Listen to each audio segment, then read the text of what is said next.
I've already dragged another camera into the mix.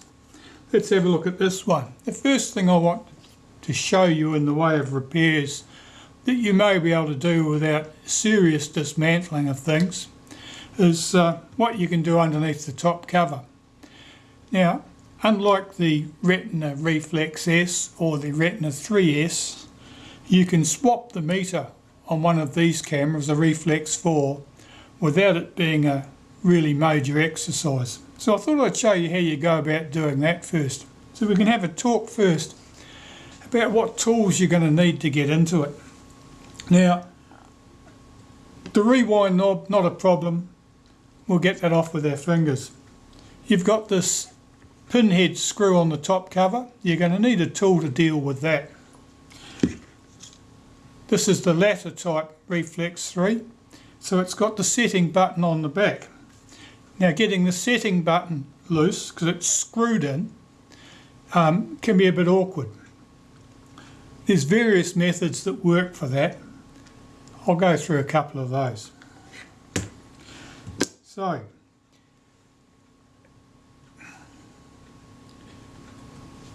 let's get the rewind knob off first. That's the simplest task of the lot. Something through the fork of the rewind to stop it turning, and then you can just undo the knob with your fingers.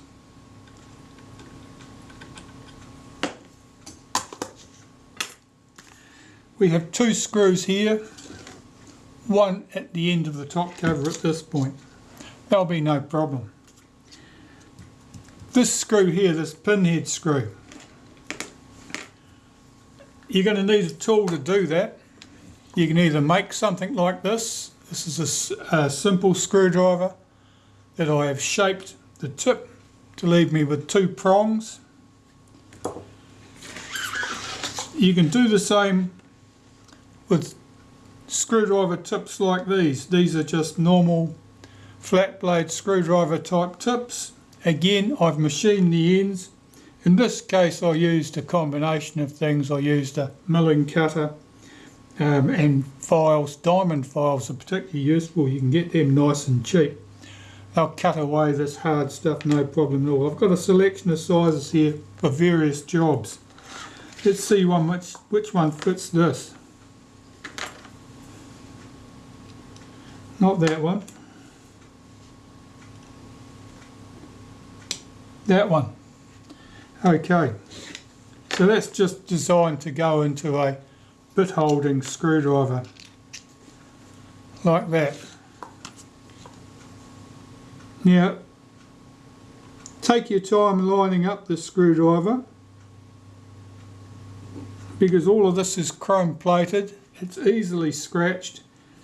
And if you scratch it accidentally, every time you look at that camera it'll be shouting at you, look at me, look at me, look at this terrible scratch. You'll hate yourself. But the screw comes out nice and easy. Put it to one side. This one here, this thing, that's a nuisance. That's a nuisance in multiple ways. It's got no slot in it. It's got no flats on it. Sometimes they're loose enough that you can actually loosen them off with your fingers. Well, this one's loose. That's probably because I've been into this camera before when I've investigated its faults. So that's a bit of a cheat. But sometimes they are as loose as that because someone has been in and repaired them before. What other things will you find? Here's a perfect example. This one here, I'll zoom you in a bit. This one here you can see has a slot cut across the head of that button. Now someone's done that very carefully, probably with the edge of a very, very little sharp file. The slot in this case is not exactly centred on that screw, but it's close enough. It's a fairly unobtrusive thing to do. I mean, it doesn't really show up as looking particularly ugly.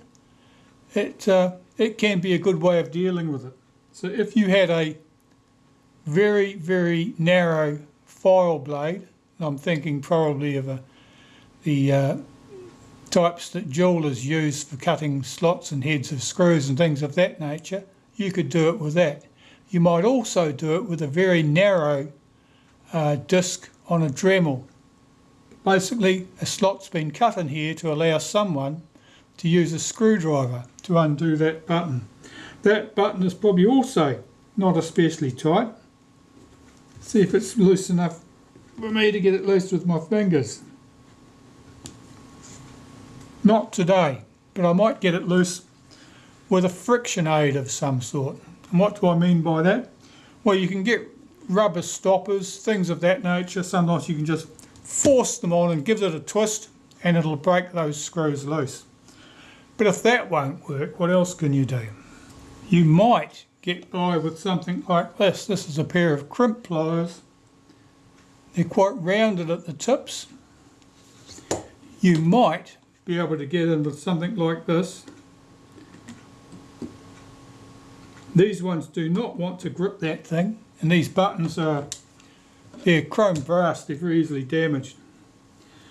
What I have is this pair of pliers, which I made to deal with rewind buttons some years ago, and basically they were made by buying a nice cheap set of needle nose pliers, cutting the nose back considerably, standing them up in a vise, putting a pin punch hole in the end and drilling down into them with a couple of different sizes of drill bits until I had that hole. These would be clamped in the vise to keep them closed. Had that hole to the right size to grip the rewind button. As it happens, it's also the right size to grip one of these little buttons. As you can see here, this is the one that came loose with my fingers. And you can see that it grips that quite nicely. So your challenge, if you've got a tool like this, you can deal with those buttons. You still have a challenge or two to overcome. It's easy to scratch this top cover. And to deal with that, there's a couple of things you can do. You could cut a piece of paper or a piece of plastic, it's even better, to go around that screw head so that when you get your pliers on there, the pliers are not coming in contact with the chrome top plate. One way or another, you'll get that out.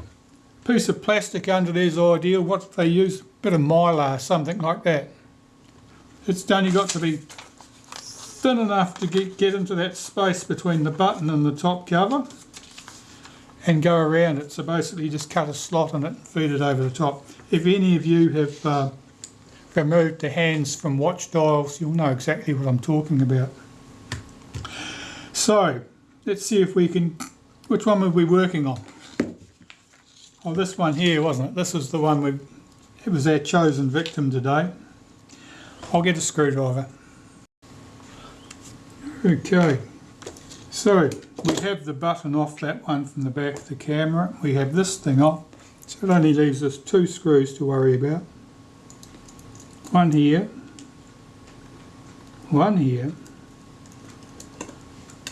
Take care not to slip with your screwdriver. You will scratch something and you won't like the result. And the top cover should just lift off. Now be aware that this chrome trim around the meter selenium cell will just come loose. Let's just lift this cover off.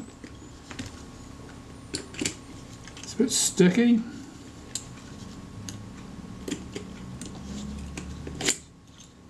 Okay. Now here's a perfect example of something you won't see very often. Look at that stuff there. Now on this cell, on this prism top there, it's like hairs. It's almost like a snowflake pattern. Now, it's not mould, I don't know what it is. What I suspect it is that it's something from the black coating that was put on those prisms has crystallised out. But whatever it is, you probably don't want to breathe it in. But that's interesting. You'll see that on the prisms for some of these reflexes. Now when I lifted that top cover off, this fell out. It's just a little plastic window. It's fallen out of the top cover here. Now that's held in with a little blob of glue usually. It just pops back in there. It can't fall out when the camera's in use. There is no space for it to fall out. It sits right on top of this point of the meter here. So it only can only get lost when you've got the top off the camera.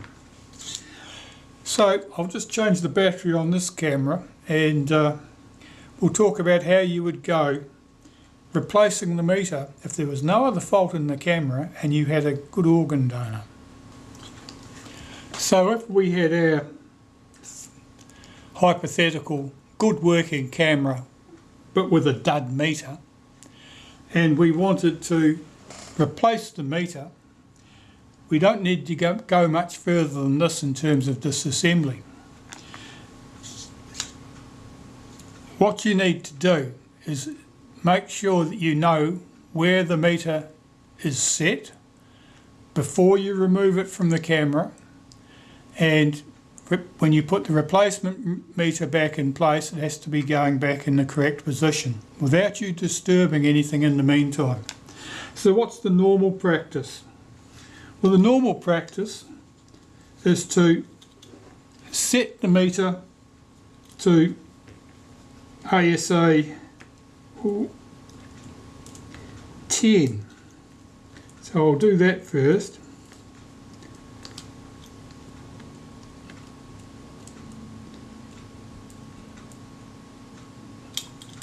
This is not exactly playing the game. Oh, that's better. Let's go here.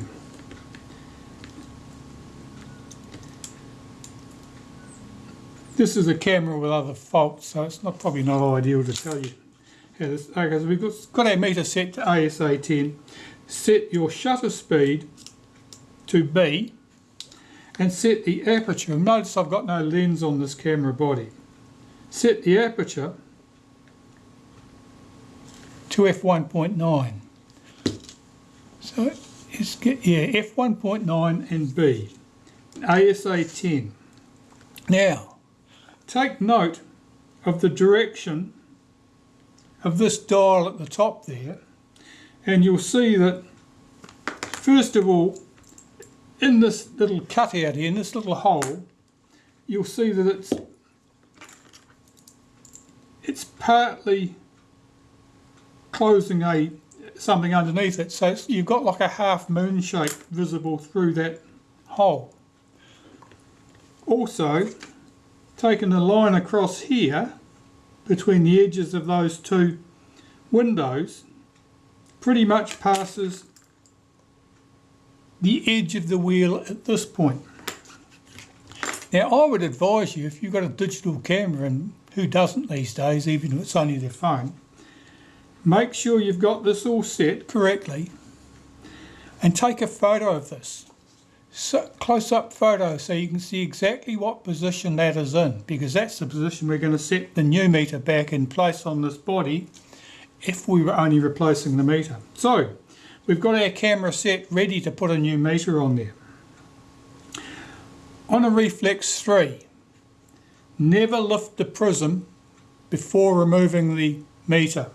So we're not touching the prism this time, we don't need to. We have 3 screws holding that meter in position. One of them is here. One of them is here. Now they're just short screws, as you'll discover, but there's a longer screw and it's awkward to get at. And it's this one here, right down in there. Now that one holds down the plate that holds the cocking rack down in position. So you don't want to disturb anything. If you have that meter off, meaning you've removed that screw, do not touch the film advance. Because if you go to cock the shutter, the back of the rack will lift over the top of the gear at this point because it won't be held down firmly, and you're going to be in not in a good place. So we're not doing anything serious like that, we just want to get these 3 screws out.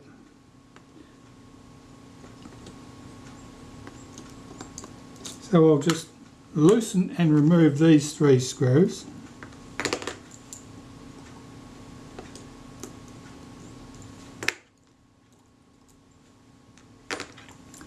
And of course you may well have already gone through this procedure on your organ donor to recover the meter you're going to use.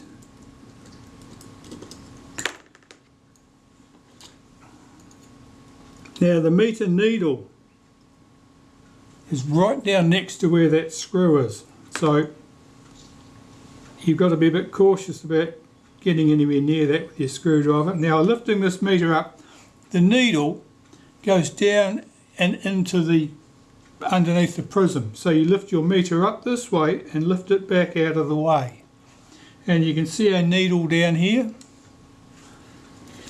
At least I hope you can see that meter needle down there. So we've got 2 needles on the meter. We have one which shows in the finder, and we have one that shows at the top of the camera. Now in theory both of those needles are in the centre of their respective gates at all times. In practice you may find that somebody's knocked one of them so that one of them points this way and the other's pointing that way, in which case, depending on whether you're setting your meter for the top indices or the ones visible in the finder, you'll get different results. Okay, so all that aside, let's see what we've got here. So here's our camera. It's set to B and f1.9. Nothing else has been disturbed. You'll see here, that's the hole that goes through this plate. This plate holds down the back of the shutter cocking rack. If you go to move the shutter, cock the shutter at this point, that'll lift up. The rack will move over a tooth and then things won't be good. But we're not going to do that because we're clever. We're leaving things just as we found them.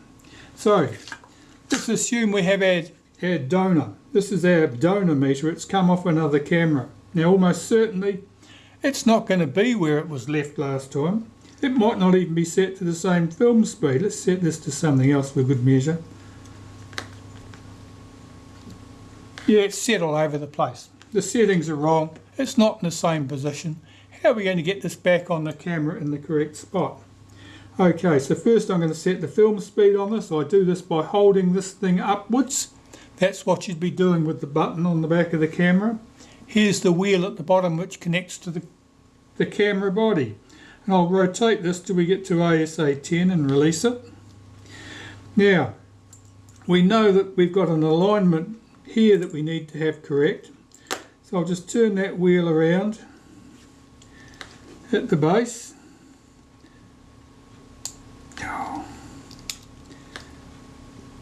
Just lost my film speed setting there, did I?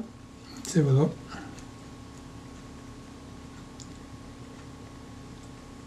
Yeah. Okay, well we've got it just about in the right place. So this hole here in that brass wheel, there's a hole down below it in that plate which you can only see through that hole in the brass wheel. You might just about see it in the picture. And you can see as I rotate it past that point, down in that hole you see that it's partly occluded by the shiny metal of this plate below. Now that is where we started off. So you've got a half moon visible here. We've got our angle through here. You check this against your photo that you took of your meter before you took things apart. This is our donor meter. It's a stranger to this camera, but we're going to make it work. So knowing that we have our meter correctly positioned and our camera settings are exactly as they should be, we can slide this into position. There's a gap here underneath the prism. This needle and its indices here needs to slide in there, so lift that in gently. and the meter should seat on the gear below it. There, you just heard that click into place. Now nothing's changed. Our shutter speed and aperture settings are the same. Our film speed is 10 where we left it. Looking through this little hole here in the top of the meter, I can see that half moon shape. I know that the meter is correctly positioned, and if the meter is correctly adjusted at that point, it will work fine. So I'm going to run my 3 screws back in there.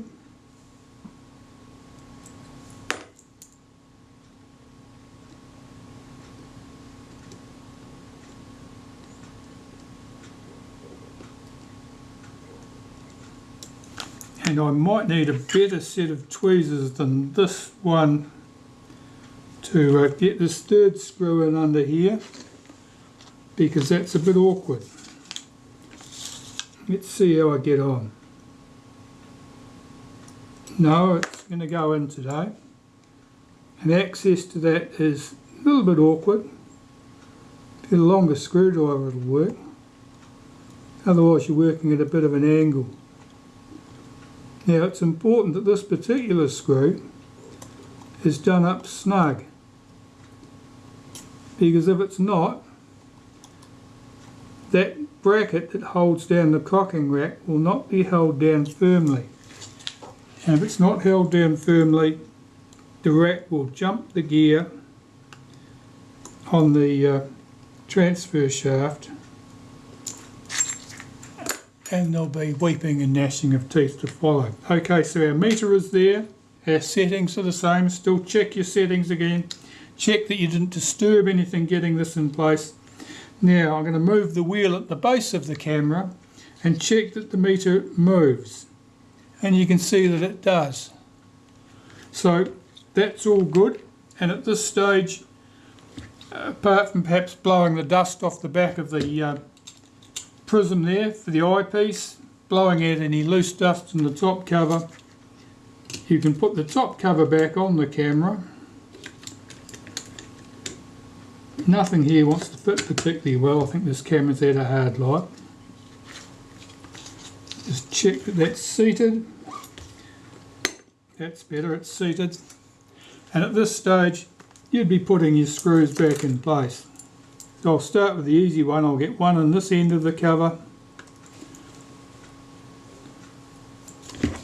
one in at this end of the cover, and at that stage the top cover is stable.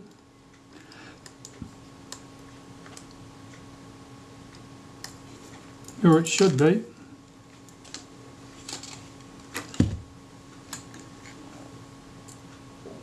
This top cover, oh, that screw doesn't look very happy. I think this has been...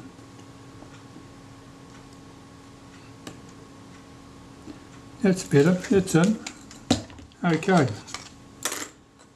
The meter window's fallen out here, I'll have to put that back in place. Otherwise there's nothing surer than that I will move something and break something.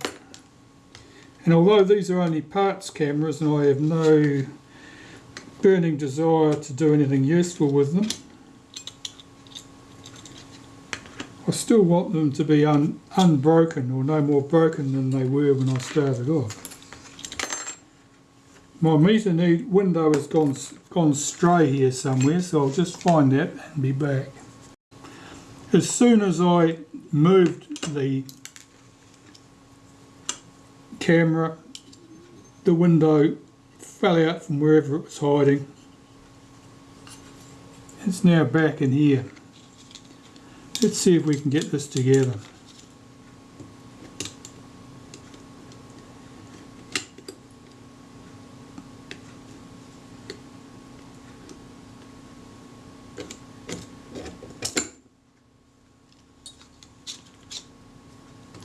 I know what the problem there was. It's the fit of this. This camera's been thumped in at the end so that it's not sitting quite correctly. And I didn't glue that window back into the top of the camera, so it took the opportunity with this not being seated correctly, it's provided a little bit of extra space to allow that window to fall. No, that's close enough for now. It's back where we were.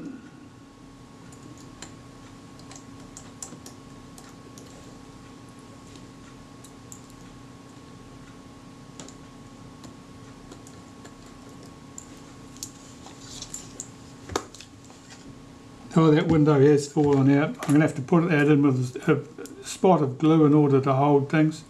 But we'll assume for the sake of the argument that that was all taken care of.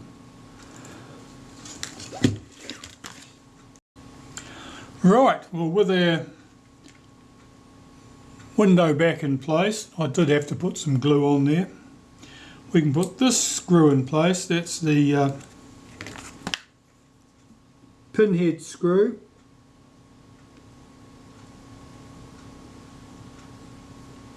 Run that down. Don't go mad tightening that thing up. It won't thank you for it. And you're only likely to slip and scar something up. The other 3 screws, I'll just check that they're snug.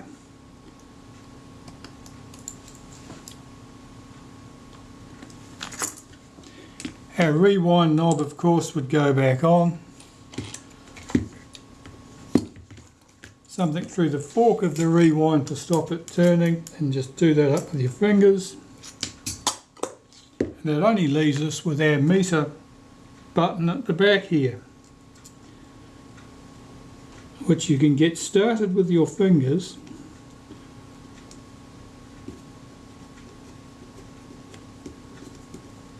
And I would suggest that you use a piece of rubber glove or something of a similar nature to give you a bit more friction. Use your fingers and tighten it up as much as you can with your fingers and leave it at that.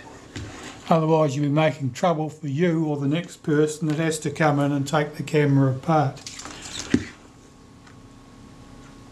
I don't recall ever seeing one of these cameras where that button had been lost, unless the camera was in pieces and that's the reason the part had become lost. I don't remember ever seeing these where that thing had rattled loose of its own accord, so it's not usually a problem. So that's how you would deal with replacing the meter on one of these cameras, assuming you had an otherwise good and working camera and you had a good and working meter on a parts camera that you wanted to swap in. As you can see, it doesn't require anything too awful to deal with. It's a fairly straightforward procedure, unlike a Retina Reflex S or a Retina 3S, where that tends to be not a straightforward procedure at all.